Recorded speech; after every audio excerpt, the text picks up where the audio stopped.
Слушате Пелагониска хроника. Радио Пела 96,8 FM. Настани на денот.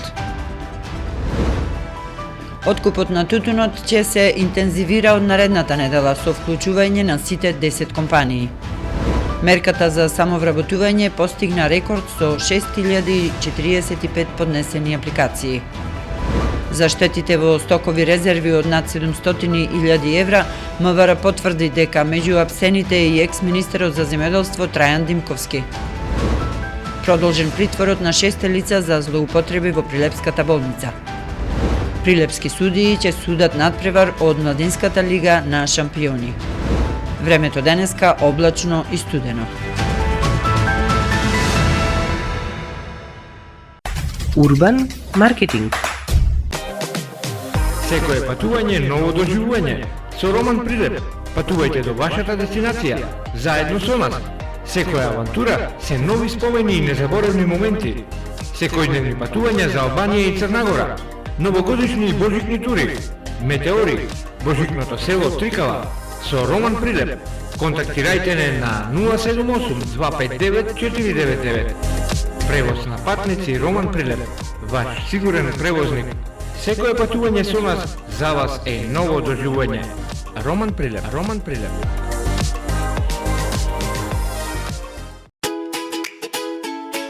Трио 95. Вкус за вашата семејна трпеза. Традиција и квалитет. Вкусни производи кои мора да се пробаат и вкусат. Лиснати погачици, пици, моите кифли, пирошки, кори, лиснато тесто, тесто за пици, за вас и за вашата празнична семејна трпеза. Нашите производи ви носат вкусни спомени. Пробајте, вкусете и уживајте со нашите производи. Добар апетит со производите на Трио 95 од Прилеп. Среќни празници! Гостилница Еснав позади бизнис центарот во Прилеп. Подготвен за вашите предновогодишни прослави.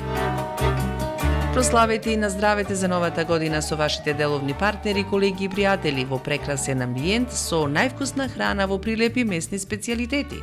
Салати, рибина чорба, скари, поховани даски, ширдени тави и уште многу други специјалитети по ваш избор со претходна нарачка.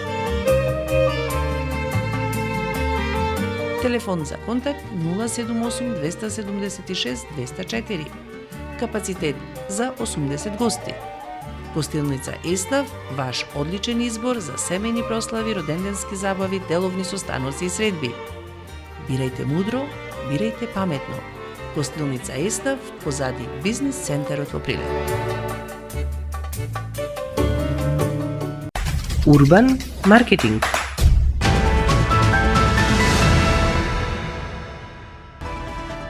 Со вас во студиото со гласовна поддршка Гордана Цветановска.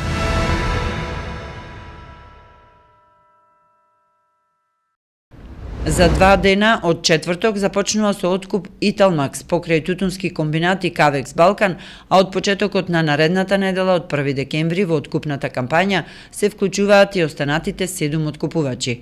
Првата седмица од предвремениот тутунски откуп помина како и што се очекуваше. Тутунот се откупува само во прва класа, најпрво со минимални одбитоци од 1%, а последниве неколку денови со 3% за присуство на песок. Сојузот на тутунски издруженија нема да се откаже од преговорите за повисоки цени. Откупните компании се уште тактизираат со стартот на откупот. Оваа недела, 27 ноември, со преземање на реколтата започнува Италмакс со пунктови во Прилепско. Според известувањата кои ги добивме од останатите компании, од понеделник 1 декември, а најдоцна вторник, стартуваат со откупи останатите 7 регистрирани откупувачи. За Радио Пела потврди Кире Ристески, председател на Сојузот на тутунски издруженија. Во врска со динамиката на тутунскиот откуп, денеска во Министерството За земјоделство се одржа состанок со откупувачите, на кој што присуствуваа и представниците од Сојузот, од каде потврдија дека никој од откупувачите се уште официјално не прави корекција на цените за повисоки цени. Во секој случај, тактизирањето продолжува. Вистинската слика за потребите од ориентален ароматичен тутун ќе се прикаже со вклучувањето на пазарот на сите откупни компании. Понудата е високо квалитетен производ, баран на светските пазари.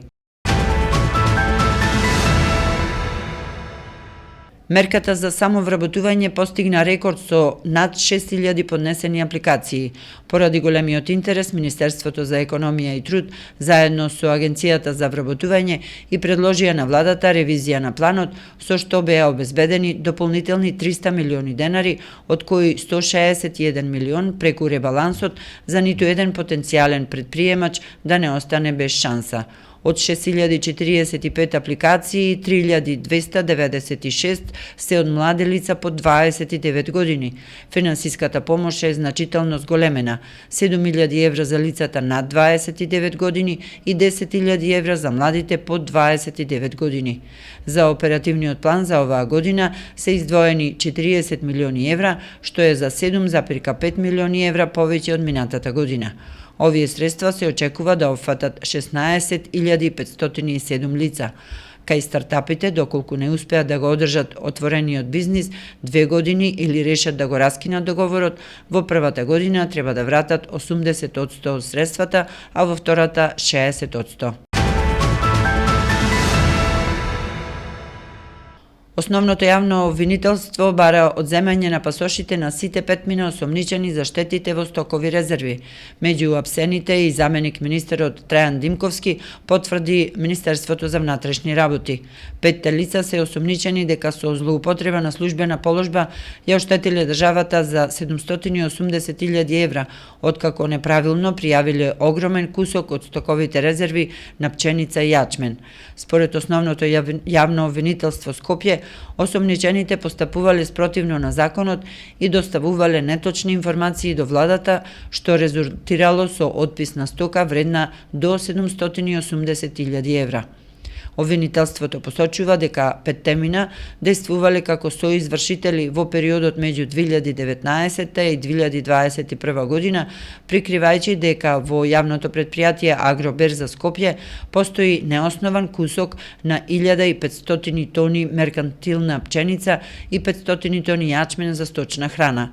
Наместо да ја информираат владата за реалната состојба, тие поднеле лажни податоци спротивно на Законот за стоковите резерви. Во соопштението се наведува дека еден од осомничените, вешто лице ангажирано преку Бирото за процена, изготвил лажен вешт наод во кој внел невистините информации, игнорирајќи дел од документацијата од Агенцијата за стоковни резерви и од јавното претпријатие Агроберза. Токму тој вешт наод бил доставен до владата и прифатен како валиден документ. Прилепскиот основен суд го прифати предлогот на основното јавно обвинителство и им го продолжи притворот за 30 дена на 6 лица во случајот со злоупотребите во Прилепската болница, потврдува претседателката на Основниот суд во Прилеп Јасмина Шишковска. Притворот е продолжен на 6 лица. Тоа го одлучи Кривичниот совет при судот, но постои можност за жалба. Поднесени се жалби до Апелацискиот суд во Битола за продолжување на притворот, вели Шишковска за МИА. Според информациите од јавното обвинителство на Македонија, Прилепското основно обвинителство ја продолжува истрагата против 32 физички и правни лица за сомнежи со јавни набавки во болницата, со која институцијата е оштетена за околу 700.000 евра. Обвинителството донесе наредба за спроведување истрага против купно 32 лица, 16 физички, 7 правни, а 9 други осомничени се гонат по скратена постапка. Тие се осомничени за кривичните дела злоупотреба на постапката за јавен повик, доделување договор за јавна набавка или јавно-приватно партнерство, како и проневера во службата. Со пријавата се офатени дејствија на несовесно работење, злоупотреба на службената положба и овластување, фалсификување или уништување деловни книги и други кривични дела за дел од осомничените кои обвинителството исто така ги испитува, соопштува Прилепското обвинителство. Тешка кражба од она што останало во дворот од фабриката АД 11 октомври Еврокомпозит. Вчера полицијата му ги одзела предметите кои биле крадени од дворот на поранешната фабрика 11 октомври Еврокомпозит. Лицето веднаш било уапсено од страна на полицијата. На 24 ноември во ОВР Прилеп е пријавено дека од страна на непознат сторител била извршена тешка кражба во кругот од поранешната фабрика 11 октомври Еврокомпозит, лоцирана на улица Александар Македонски во Прилеп. Кај лицето се пронајдени и му биле одземен разновиден алат, кабли и други предмети. Се преземаат мерки за расчистување на настанот, информираат од СВР Битола. Ново признание за македонските судии од УЕФА. Дуелот помеѓу ФЦБ и Пушкаш ќе го судат прилепските судии Владко Илиовски како главен и Лемишевски како негов асистент, тука е и Мартин Дејановски од Кичево, а четврт судија на овој меч ќе биде романецот Влад Бабан. Надпреварот започнува утре со почеток од 16 часот и 30 минути, а секако македонските судии ќе имаат значајна улога за овој дуел од Младинската лига на шампиони. Ова е уште една потврда на професионалноста, континуитетот и квалитетот на македонските судии, кои се почесто добиваат шанса да ја делат судиската правда на вакви важни мечеви на УЕФА. Временска прогноза. Времето денеска променливо облачно со сончеви периоди и ниски утрински температури. Во западните делови ќе има повремен локален дожд и ќе дува умерен до засилен ветер од јужен правец. Во Прилеп облачно време и повремено засилен ветер од југоисточен правец. Утринската температура се спушти до 2, а максималната ќе достигне до 11 степени. Под влијание на циклонска активност до сабота ќе преовладува претежно облачно време со повремени врнежи од дожд, а пообилни врнежи се очекуваат во среда и четврток, кога на повисоките планини врнежите ќе преминуваат во снег. Од среда ветрот ќе го промени правецот во северен. Временска прогноза.